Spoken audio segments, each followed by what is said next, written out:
Radio Sensation. I'm your host, Dan. And in this episode, I am going to be looking at this book, EERIE Volume 1 by Dark Horse Archives. It's collecting EERIE 1 through 5. And I'm doing this book because this is the hardcover that came out some years ago, and it's about to be reissued summer of 2023 in paperback, making it available at an affordable price again. I don't have that many of these. I have a couple of the Creepy and Eerie. To be honest, these were kind of expensive, and to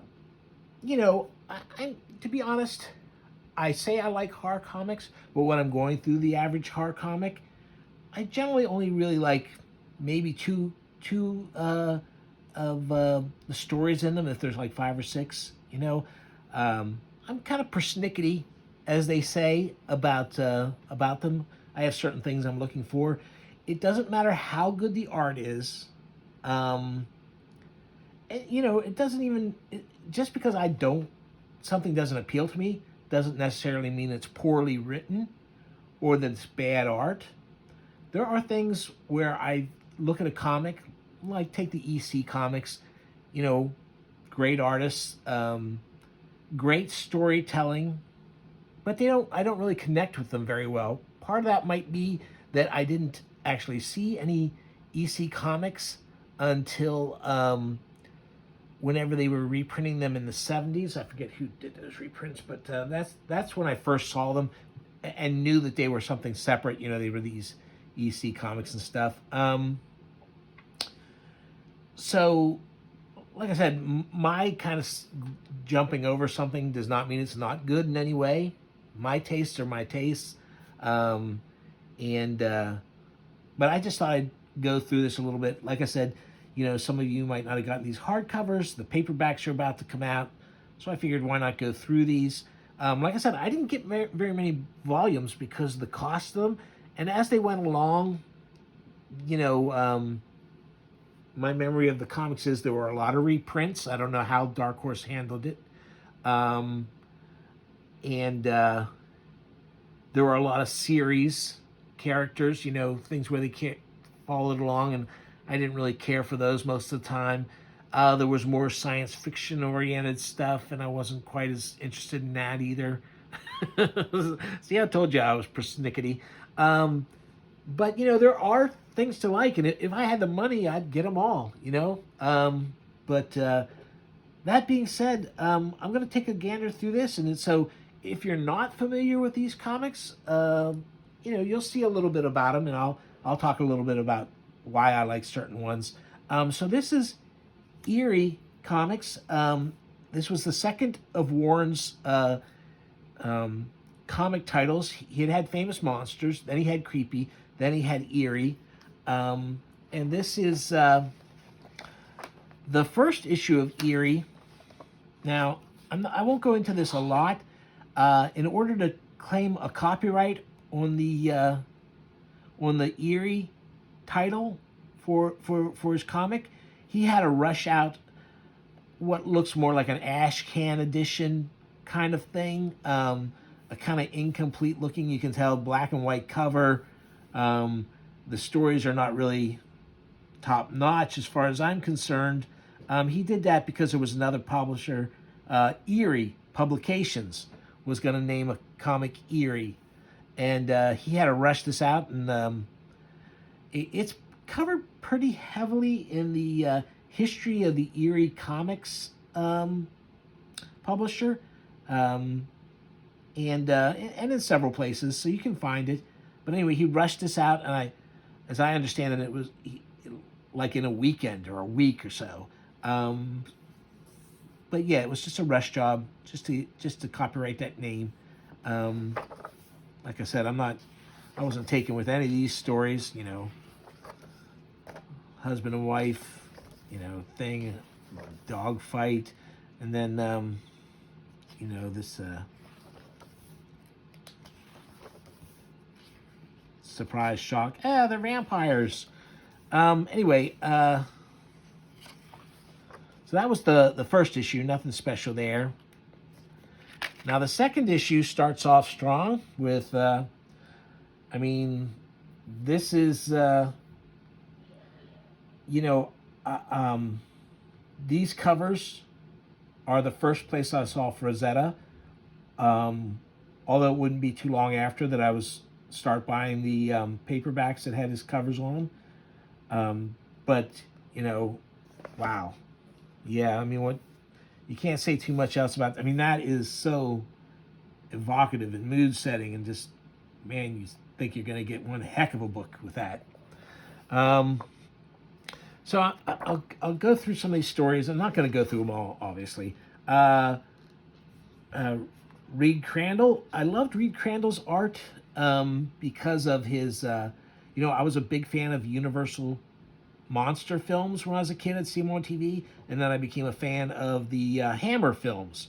And you know, that kind of older atmosphere was carried over very well by Crandall's artwork. You know, his line work, you know, the way he did the hatching, you know, these castle walls, this equipment, this all was very evocative of those films. This is kind of a goofy story, you know. They bring a Frankenstein character to life. You know, first this guy's working with the old doctor to create this being. They put the doctor's brain into the Frankenstein monster type body they've created. He wants to take revenge on the villagers and on the medical board that had treated him so bad. He steps outside, and his electrodes are hit by lightning, and he turns into a pile of dust. A little anticlimactic, if you ask me. Then there's somebody raising a demon, and I'll just show you the demon here. There's some good shots of the demon. He looks like he's, I don't know what his skin's supposed to be like, but you know, that's pretty evocative. I like that framing there, really good. Oh, and this this is absolutely, you know, turns out that the guy's wife has been dead all along, and he finally sees her true self in a mirror. I mean, that's an EC comic ending. But that's a great shot of his face and the rotting body he's grabbing onto. I thought this was very funny. This is almost all these are you know, written by Archie Goodwin, although this one's Larry Ivy. But this Colin, who's famous, of course, for Tomb of Dracula and things like that. Did the artwork for this. He did a lot of work for these, for Creepy and Eerie. But I thought this was funny. They kill this guy who's like a Pied Piper leading the kids away from the village. But it turns out he was leading them through a field of wolfsbane. And they go like, hey, this guy, their job well done. They killed the Pied Piper. Suddenly as everyone's walking home, because suddenly the safe night was rent with horrible sounds from every part of the village, people screaming in agony. Ah, good Lord, what's happening? The children, the field that the Piper led them into was full of wolfbane. Wolfbane?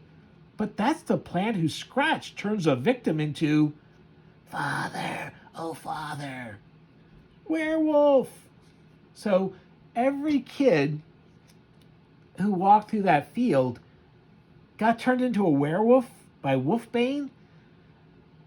That makes no sense. I think how many werewolves would have been running around everywhere if just getting scratched by wolfbane turned people into a werewolf. Oh, man. Not one of the better ones. Alex Toth did a couple of these. I don't really think of Toth as a horror artist, and I don't find him especially, you know, chilling or anything, or especially, but I do like the art in this. I just because look at the way he draws these monsters here. I mean, like I said, not something you'd really think was scary, but it's fun. Oh, I do like this one. This Ahead of the Game. So the Great White Hunter shoots this gorilla that he's being warned, Bwana, you should not have killed this animal. Many believe a white gorilla is sacred. Don't hand me any mumbo jumbo. This is a prize kill. Makes this lousy safari worthwhile. Give me your machete. So he cuts the head off the gorilla. This is going to make some trophy. Leave the carcass for the jackals. Let's get back to camp. So, he's making the trip home. Jungle drums are beating ominously. Somebody gets killed on the ride home, and things on the boat have been torn up. But they managed to make it home, and he mounts the gorilla head on his wall. And when he's there, his groundskeeper tells him, servants claim someone's been lurking about the woods the last few nights. Thought I'd have a look around. So he goes out there and, come out and show yourself, coward. Mr. Willis?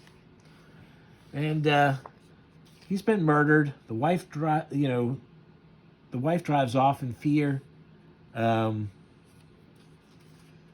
He sits back down with his gun in his lap, going like, whoever it is that's doing this, I'll get him. And then in walks the gorilla's headless body. I like... Oh. And the gorilla lifts him off the ground. People return. They find the gorilla head gone, and his head has been ripped off and hung on the wall in its place. That's a fun story. It's got lots of gore. A headless gorilla attacks a guy. Another Frazetta cover. Another one that is burned into my mind from childhood. I just love it. I didn't highlight anything here. Again, that doesn't mean there's not stuff in here worth seeing, but this story. An actor wants to discover the secrets behind the makeup artist who does his ghoulish makeups for the movies he makes. He's jealous of all the attention he gets, and he's just like, because he used to do his own makeup, and now this guy's makeup is so much better. And so he's jealous. Look at this guy dresses like he's Dracula, and he looks like he's driving around the Munsters car. Creepy Studio Inc. So he sees the guy working on what he thinks is he's experimenting with his makeup. He breaks in, demands to be able to use this guy's fancy makeup and his secrets. And the guy, of course, says no. So he kills him and takes the guy's books on his secrets for makeup. So when the movie studios go like, we'll have to scrap the whole picture. No one can match his makeup. Don't be so sure about that, says the guy. Leo, are you nuts? Nobody but Starvos could come up with the kind of stuff he did. He let me in on a few of his secrets. You'll see. So he comes out. When I was a kid, I loved that monster face. That was so good. And so they're like, the director, of course, goes, everyone take their places. We got a movie after all. So they film for the day, and it's like, I did it. Everyone loved my performance thanks to Eric's makeup. But then he goes to try and get the makeup off. Got to get it off. Rip, tear, anything. Why won't it come off? And it won't come off. I can't get it off. And everyone's worried about him. When they finally get the door open, he got all the makeup off. He just didn't realize it. And so he's torn his own face off.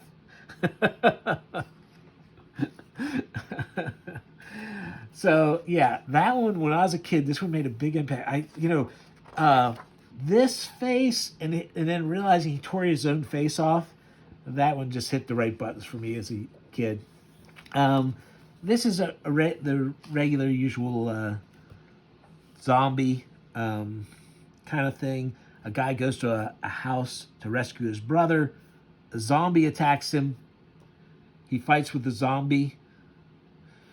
He just beats the zombie to death, her to pieces. He goes, "My brother Richard, you killed my brother." But then he had been listening to a tape recording his brother had made about what was happening at the house. And he discovers that the house is what turned him into that. And he was right. He wanted to send this tape to warn his brother not to come here, because the house was going to, then what happens is he replaced the last person, and now his brother is going to replace him. Now that kind of twist ending where somebody defeats a monster, or and then they turn into the very thing they destroyed, they defeated. That happens so much in horror comics. I mean, so many times that was the twist ending that it's just like, it boggles my mind how many times it was used. But there you go. There you have it. I think that's the first time that they've used it here in Erie. I just marked this one for the yet another great Frazetta cover. I like this Reed Crandall one. There's a new Egyptian museum saying that the character, that the mummy curse is being carried out, and they're wondering about it, and it turns out, that the that it's not actually it's not just that it's a mummy, but it's a mummy that during the moonlight comes out, turns into a werewolf. So it's a double monster for your money. So I thought that I like his art in that. Again, I'm not going to go through all these. There's the monster. There's the dinosaur from the front cover. The story. It's a great story. These guys want to hear stories of what they hope will be a prehistoric life in the swamp, from the descriptions of a monster there. And sure enough, the guide leads them there, blows a horn, brings the monster out. The monster attacks the boat, and this guy seems to have survived, but the guide blows the horn again, so the monster will come and eat this guy who seemed to have escaped, because that's what this guy is all about. The guide is feeding the monster, so that's why he's not reluctant at all to take people to this dangerous swamp. Anyway, so that's EERIE Volume 1, collecting EERIE 1 through 5. So there you go. I hope you enjoyed that.